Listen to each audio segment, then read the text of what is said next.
Hi Anti-Society, welcome back to the Antisocial Planet. Today we are checking out some more Dreamcatcher with What, and I think that this might be the first song, like chronologically going through Dreamcatcher, where I've actually heard some hype about this song. Besides like the new releases, the comebacks that I've done, up to this point a lot of the songs have been kind of more under the radar, whereas What I think is one of the songs that people have been asking me to check out for a while, and I've actually heard like people talking about as being a song that they really like. So I'm kind of getting slowly and slowly closer to some of the like heavy hitter lead singles that they've released, which is exciting, a little bit nerve-wracking, but I am just super excited to get into some more storyline stuff.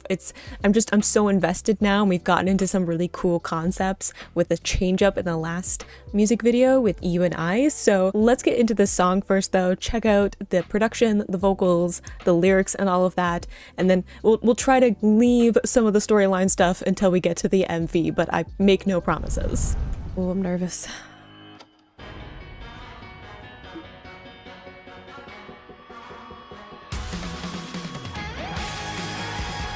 I don't know why I always get shocked by the guitar coming in. It's like inevitable, right? But I love how with these last couple of songs, they began with like the epic like strings and like these cool like synths over top of it. There's just something very cinematic about it, and I appreciate that. As someone who is a bit of a dramatic person, you know, I have a bit of a flair for that. It's probably all of the years in theater. I just appreciate the like cinematic feeling that all of their songs kind of open up with, at least the lead singles.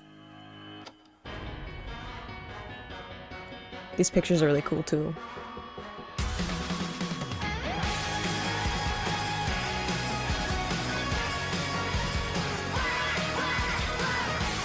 Ooh, the vocals are cool.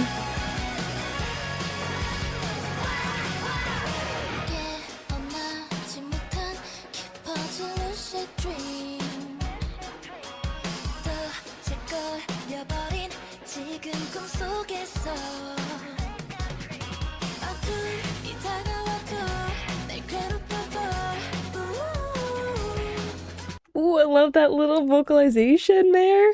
I love that we're starting off with the like waking up from the dream, like the lucid dream and stuff like that, which is really cool because lucid dreams are like when you're aware that you're dreaming. So I've heard, I've never experienced it myself. I have no idea when I'm dreaming. I'm like fully immersed in it. But I love that idea after the end of the previous album, where it did kind of end on this ominous note of like, even though you're fighting to get out of the dream, you didn't quite make it out. I'm thinking specifically with Yoohyeon because we have all the storyline stuff of her kind of being trapped even though they tried to save her. So having it open up with that imagery is really cool. Love Handong's vocalization that came through there.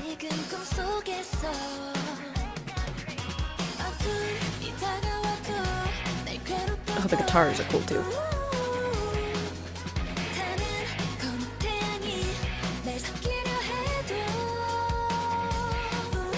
Beautiful light tones.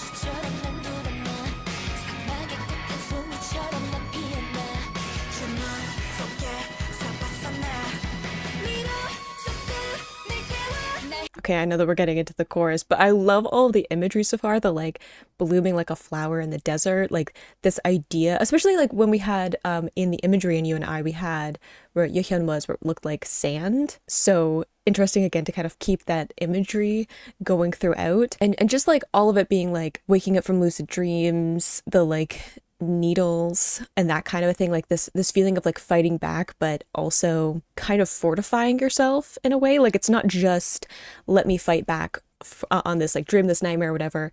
It's like I'm going to build up a better defense for next time, which is like kind of sad because I feel like whenever someone says they have to build up a defense, it's because something bad has happened to them, right? Like you don't feel like you need to give up some of that vulnerability and innocence that you have unless something bad happens to you. So it's kind of sad, but in the same way there's something empowering in them kind of taking control back, which is something that they very much didn't have in the like lyrical content of the previous album.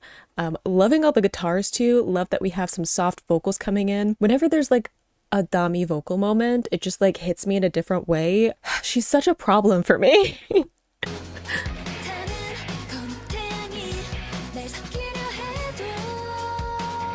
Suma's vocals are really pretty too here. That synth is really cool on this side.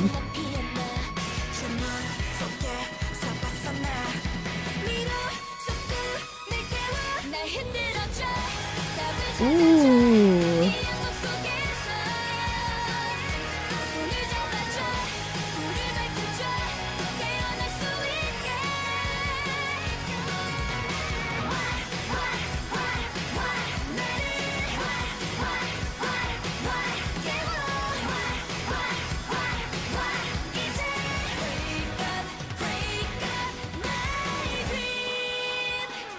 Ooh, okay, I love that drop that happened because it wasn't like a huge drop, but it had this wonderful little lift to it. And then we had Xian coming through with those vocals, which I mean, she always sounds lovely, but there's some great moments of like compression and closure there. I love the like the group all saying together what over and over again because there is this feeling of like almost like fully realizing what's happening. So it's like all of them kind of having that confusion and then it's like snapping out of it, right? So I talked before about in the previous album, I talked about how it had this feeling of kind of being lulled into this false sense of security, like being lulled back into the dream, being coaxed back into it. And I feel like that's almost like in this one, it's like what in terms of like you snap out of it and there's this disorientation, right? Of you not really knowing where you are or why you're here and being confused about how you ended up in this place because the kind of facade is gone, right? Like the glamour of it is gone and you could see it for what it is and you're confused because you've seen it through these like rose-colored glasses this whole time and now that's gone and you're like, hang on a second, what's going on? I want to get out of this. I want to wake up. So I love the like group singing that all together. The way the production just crashes in though.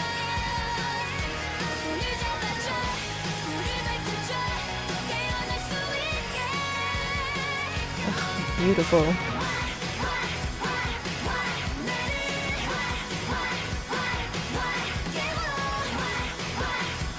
It's like distorted too. The like what?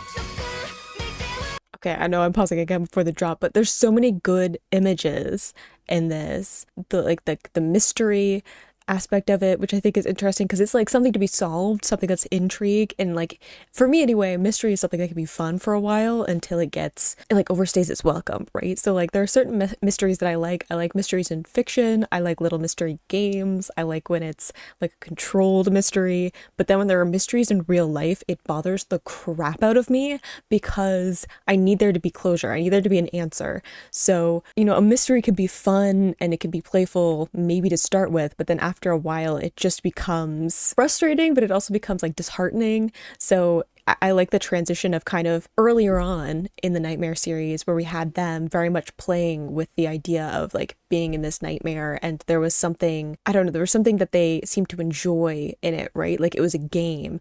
And then we've very much transitioned to this point where it doesn't have that same tone anymore. They've gotten tired of it. They've gotten frustrated. They're feeling disheartened by still being here. And then you have like the scattered sand, which is really interesting, continuing the like sand desert imagery, that feeling of kind of shattering apart too, because sand and glass I kind of put together. So having that feeling of kind of scattering and trying to like put these pieces back together, but it's really hard because there's so many of them just kind of scattered all over the place, and kind of like opening up the double doors as well. Like I'm thinking specifically about like in the actual like manner that they were stuck in. I'm thinking like the gates that Gio ended up closing, but like kind of opening those up and having that huge opening to finally escape in, right? So there's just so many good little images in the lyrical content. I don't know why I'm focusing in on it for this video. Sometimes I focus on lyrics, sometimes I get distracted by vocals, other times the production is coming at me. Today it's a lyric day. I don't know what to tell you. Ooh, the prayer too.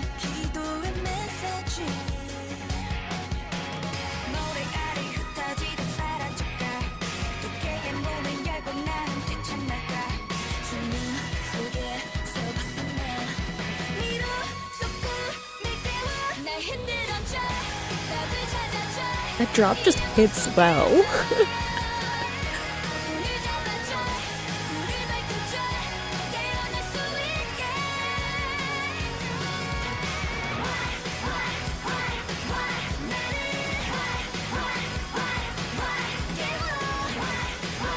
I like the kind of like muddled what. Like the what, and it feels like there's this, there's like filters on it, right? So it has this feeling of being kind of like muddied and pushed into the background of the production. So there's like this distance between the sound and like Xian at the forefront talking about like wanting to wake up and get out of this dream and all that kind of stuff. Oh, I had a thought with one of the images. Oh, the hold my hand part. There was a song where it was talking about them like, I think it was one of Dami's verses where she was talking about like reaching out but not being able to actually like reach them in the previous album. Which song was it? Am I going to have to investigate this? Yes. I think Scar, right? I think there's one of Dami's lyrics in Scar is she's talking about wanting to reach out and not quite being able to reach them. So the hold my hand in this one feels even more like pointed because it's like, you know, now I can actually get to you. Like we've broken through enough that there isn't kind of like this invisible barrier between us. I don't know why that had to be investigated so thoroughly. It was gonna bug me until I figured it out.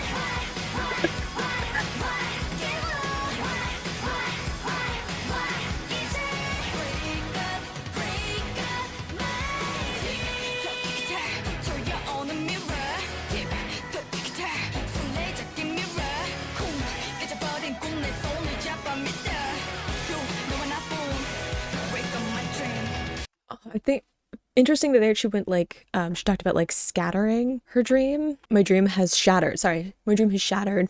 I was just thinking of the lyric in the chorus that's like break up my dream. I was like, oh, it's kind of like the glass imagery I was talking about before of like breaking through finally, kind of like this invisible barrier of like a glass panel between them, and they're finally able to like break through it and actually reach each other. Love the like onomatopoeia that's being used there and how it like bleeds in to the rhythm of the actual verses.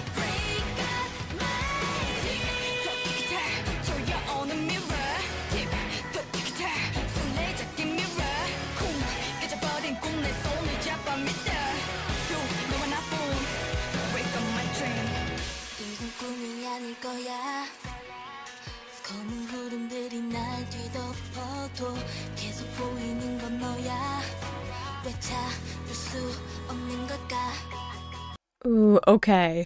I love the vocal tone that she has there because it's like quiet, but it's not light, right? So I feel like a lot of the time she has kind of this light, breathy tone, and she had that at the beginning of the song, but in this one, there's a nice closure to it. There's like a conviction to it. And I think I said that in one of the previous album songs too, where I like that she's kind of switching up her sound because I feel like maybe her voice fits a little more comfortable in that like really bright, light, breathy sound. I think that is true from what I've heard so far. So it can be just kind of a progression of her voice in this, which is great to see. I love getting to see singers kind of play around with how their voice works as they get like more comfortable with their voice and they try new things and stuff like that. But I think it also kind of fits again with that progression I was talking about of like the beginning where there was something playful about this dream and this nightmare and being stuck in this place, and now it's shifted into something that they very much want to get out of. So having that more closed sound fits with it better. Love how we kind of like were more subdued with that. Just like fits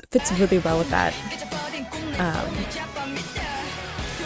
I've lost my train of thought. Oh, that's okay. I got my thought back. I'm sorry that I'm so scattered during this. I don't know what today is. But This Can't Be a Dream is really cool because we've had so much where it's like, I want to get out of this dream. I want to get out of this nightmare, all of this dream imagery. And now it feels like this kind of realization, this epiphany of like, this can't just be a dream. Like if this was just a dream, it wouldn't be affecting things the way that it is. It wouldn't be functioning the way that it is. So I really want to see that part in the MV, not only because I feel like the bridge something is going to be happening with the like story anyway because it's kind of important narrative part to an MV, but I also feel like that might be a really cool moment of them to kind of coming to grips with the fact that there's something more going on. This isn't just a nightmare, it isn't just a dream, there's all of the like curse things going on with it too.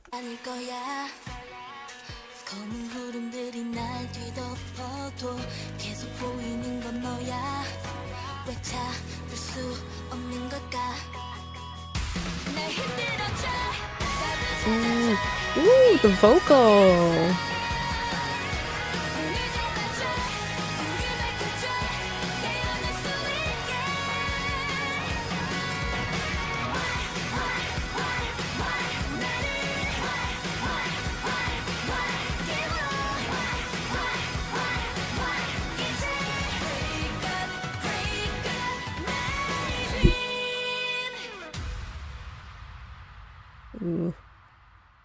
It seems like a very final ending with that like beat there. Definitely want to know how that kind of ends off in the MV, how it all kind of comes together. Love a bunch of the things in that. I feel like the lyrics stood out to me in that one, not sure why, but that's where my headspace was today. Love all of the images in it. Obviously they all sounded amazing. There's some great production stuff in that as well.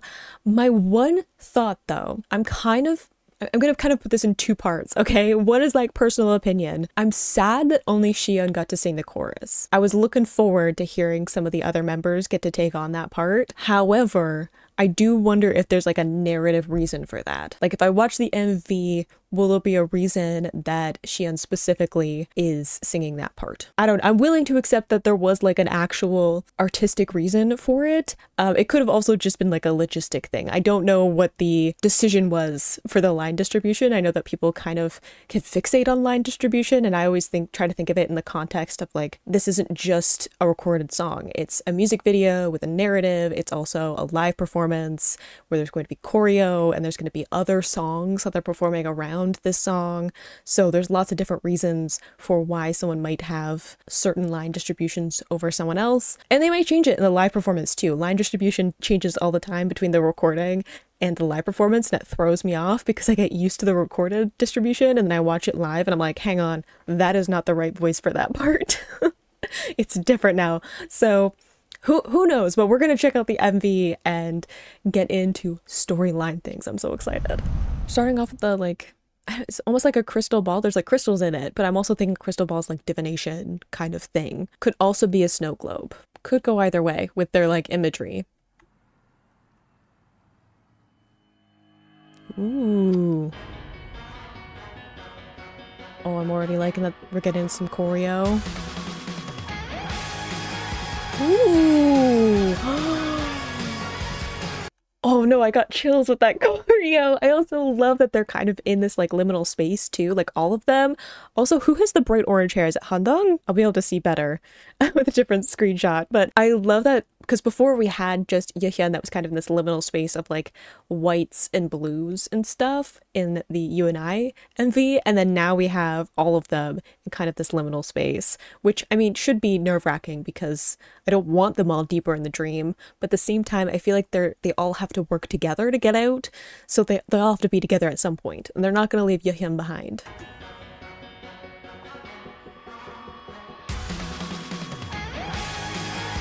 Oh, I love that. The orange hair though, I'm loving it.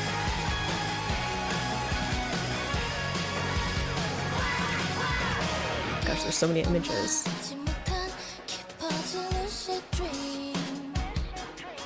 I like that we're getting redheaded Jiu too.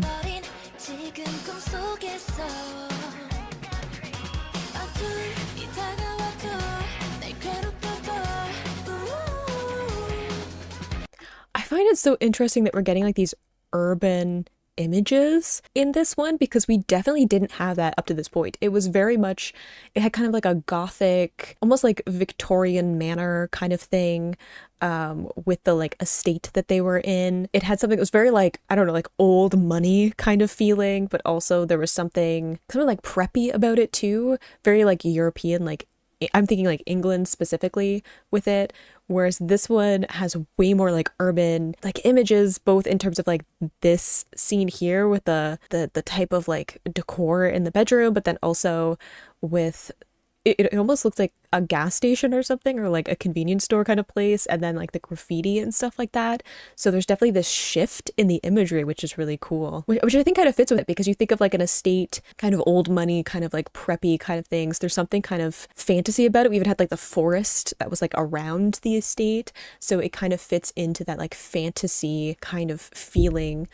And then having something that's more urban, more run down, it feels more grounded in a lot of ways. Like it feels like the facade is gone, like I was talking before.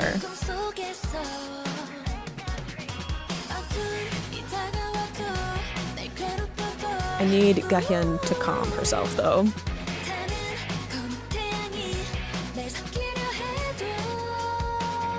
Ooh, we're like straight up in a city. Isn't the album Alone in the City? Maybe that's part of it too. I need to like fully pay attention.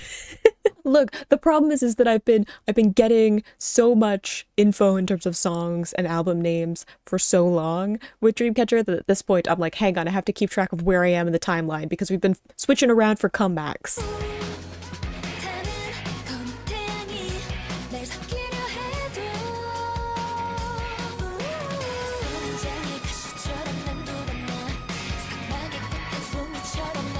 Oh, I love that hand detail.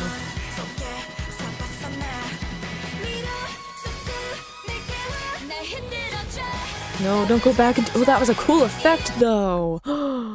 I love that turn of the camera and then the like special effects on it. I love the whole aesthetic of this. It's very like, has a bit of a like cyberpunk feeling to it with the like lighting choices and then the like more like rundown urban feeling to it. As much as I love myself like a fantasy Victorian gothic horror feeling as well, I'm also digging the aesthetic of this. Oh, sorry.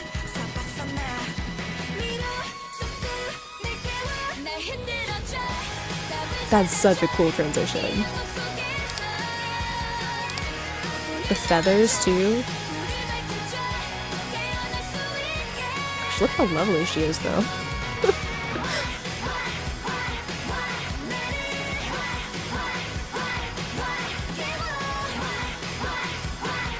Yeah, Yoohyeon needs to calm herself. Thank you. Aww. I don't like her curled up in bed though. See, this is also like super isolating too. Is like we're seeing the other members kind of in the city, right? We're seeing them in these places that's like outside in the world, and then we're seeing Yoohyeon trapped in this room, which is, you know, even though it's fitting this similar imagery and they're all isolated and alone for a lot of it, except for kind of the liminal space where we're seeing them dancing together, Yoohyeon feels far more isolated because like there isn't like other living beings even hinted at being around, right? Like outside the window is like white, it's blank. It's not like you can see like a cityscape out there as well. So it's this feeling of very much being stuck by herself. It also feels a lot like the dream might be her only way that she feels like there's an escape. Like she keeps slipping into the dream because what else is there?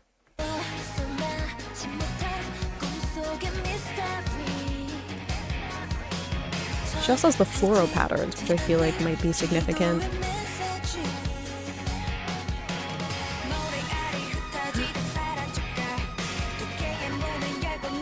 Okay, loving the Dami outfits. She needs to like not look at me like that.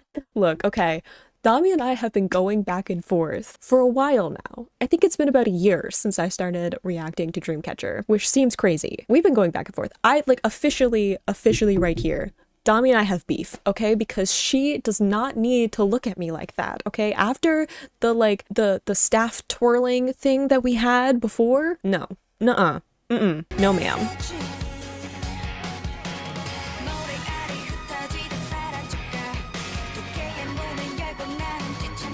See, she does not need to wink at me. Do not look under the bed. Ooh. That glitch effect, though.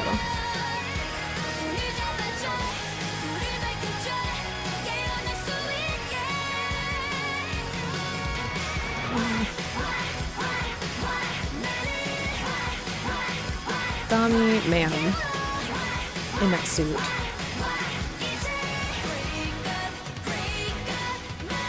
Ooh, is it the book?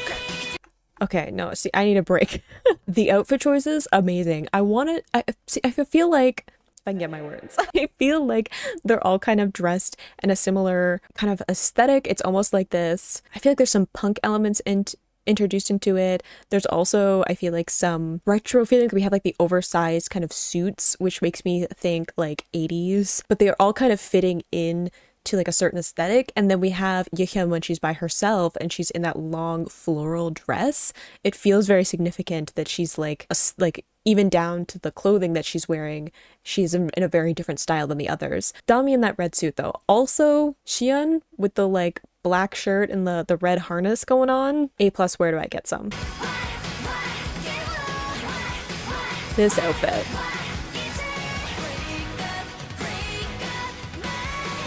Is that our book that we dropped before?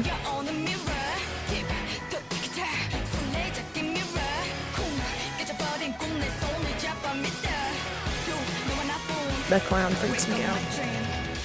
Gia?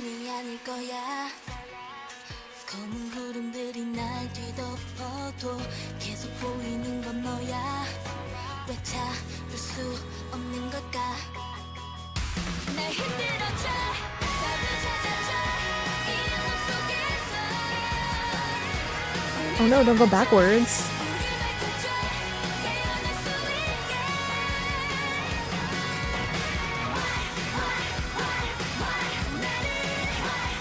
Ooh, see, the fashion's changed now.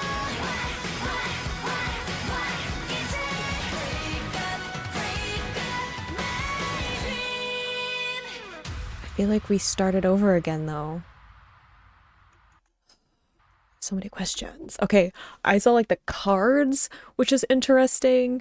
We've had cards before, but I associate them more with like tarot cards, like divination, also like hedge work and stuff like that. But then in this one, they're like playing cards, so it almost feels like a gamble, right? Like if you're kind of playing and risking something, betting something, and hoping that you're gonna win and that kind of thing, kind of relying a little bit on chance for that. It looked like we kind of rewound again, like Yoohyeon kind of realized a little bit more of what was going on. We had her walking down the hallway with like the streamers and balloons and stuff, and then we had the like clown doll, which makes me think a little bit of the top, the spinning top that we had in You and I, kind of like the totem thing that is from Inception. And we had it before. Was it with Yoohyeon where she had the clown next to her? So it could be kind of like a similar thing. If it's like it doesn't stop rocking back and forth, then it like says that they're still in the dream. That might have been like Yoohyeon had the reaction that she did. She was like running through the doors before it like got reversed and stuff. And then we had Gia waking up again like she was at the beginning. So it still feels like we're kind of trapped in this cycle, but maybe breaking through a little bit. It feels kind of like Yoohyeon is entering like a villain arc a little bit, which makes me nervous because she's such a sweetie pie in real life that I just want her to continue to be sweet. But in this one though, the fashion choices, I mean, we had a lot of them kind of fitting into more like preppy styles and almost like soft, like princessy kind of feeling in the previous ones, because we had them kind of being youthful, and then we had them being trapped in the nightmare. We're supposed to kind of see them as more like innocent, more like victims in what's happening. Like at the beginning of the nightmare, they had a much like edgier style to them because they're the nightmares, right? Whereas we've kind of transitioned into a bit of a softer style with them. And then in this one, we're kind of like switching back a little bit, but it's not in the same way. Like it feels fiercer as they're like, again, recapturing like their independence and taking control and not just kind of going along with the curse and the nightmare and things like that. But lots of cool things. Like I love how we were switching up kind of the narrative feeling in the You and I MV, and now we're switching up the aesthetic to it as well.